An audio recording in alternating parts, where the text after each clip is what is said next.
Already a good little bushwhack, huh? This isn't exactly a trail. We're basically just taking the steepest approach to the base. We're not the first ones who have done this. It's clear that others have been through here, but it's not exactly a trail. Yeah, there's the base of it. There, I can see it. We're on the right path. Here at the base, found a couple routes. Now we just gotta move a couple routes left and find what we're climbing, which is called the regular route. Looks like somebody had a bad day out here. The remains of a Chaco, 2 Chacos. Oh, and that's how the webbing underneath works, in case you were wondering. Almost there. Here comes Peter.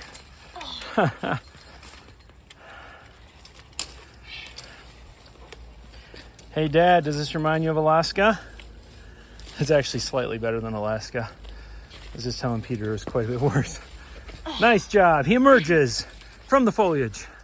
Almost there. That's the magic words. Works with kids. Almost there, almost there, almost there, almost there. This one doesn't fall for it anymore, but the other 2 might still. There's the route. The approach took us about 25 minutes. Pretty steep, pretty nasty off-trail adventure hiking, bushwhacking. The rock has some pretty color to it. So this is a 300-foot climb, typically broken up into 3 pitches, but with a 70-meter rope that we brought, you could do it in 2. So we'll just see how that goes.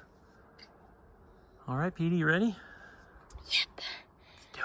The highlight so far was digging into the snack bag that Mom gave us. Good stuff. All right, we're setting off. Beginning of pitch 1. I'm going up there. Peter's gonna hang out here and belay and fend off any bears. Here we go. All right, first pitch finished, and got a 3-point anchor, 3 different cams. I'm gonna use that cam to hold Peter's body weight so that if I were to fall, he doesn't go flying. Trying out my new William Carabiners quad length sling. I'm cloved in. I got Peter on the gree-gree. He is untying himself from the cordelette slung around the boulder down there, which was holding his weight in case I were to fall. I only placed 2 pieces of protection, 2 nuts. I'm working on my nut placement, but this was very easy, like almost 4th class.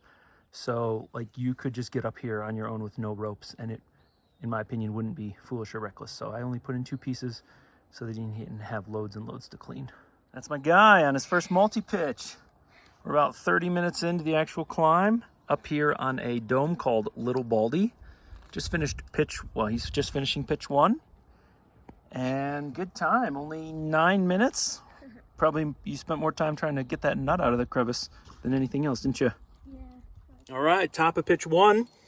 Peter's setting up with the belay for pitch 2. We're fueled, hydrated, ready to rock. This is the view from the top of pitch 2. And look at who we have. Say hi, Petey. He's doing great. Only took you like 6 minutes to do this pitch. You cleaned all the gear, right? Yeah, good. Look at this. Woo-hoo-hoo! Top of the world, baby. All right, come on up here. Blair. Do you want to take up the slack in your PAS? Yep, I'm going to. Okay. We're using his PAS, which has like an infinite adjustment to keep the tension between him and how I have him anchored down to the ground. So that's kind of cool. I've never heard of anyone doing that, but it's obviously safe and it's a nice way to fine tune it. You just completed your very first multi-pitch climb. Good job, buddy. You're 300 feet off the deck. You just climbed 300 vertical feet to the top of Little Baldy. Look, we're so high, the birds are up here. Yeah. Congratulations. Here's the actual summit. Last little bit's just a walk, but check out the mountains in the background. Let's do a spin.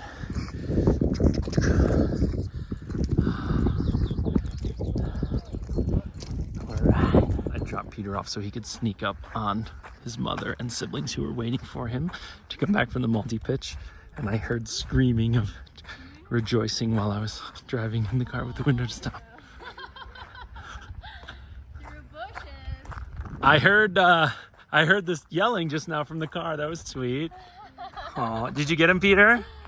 You snuck up? Well, it was perfect timing because we were like, she was over there looking for the. I made up a game The ring where thing. we'll make doing points, and we put $3 in. So if whoever gets the most points at the end of the day, when you come back, they win and get $2. Oh, nice.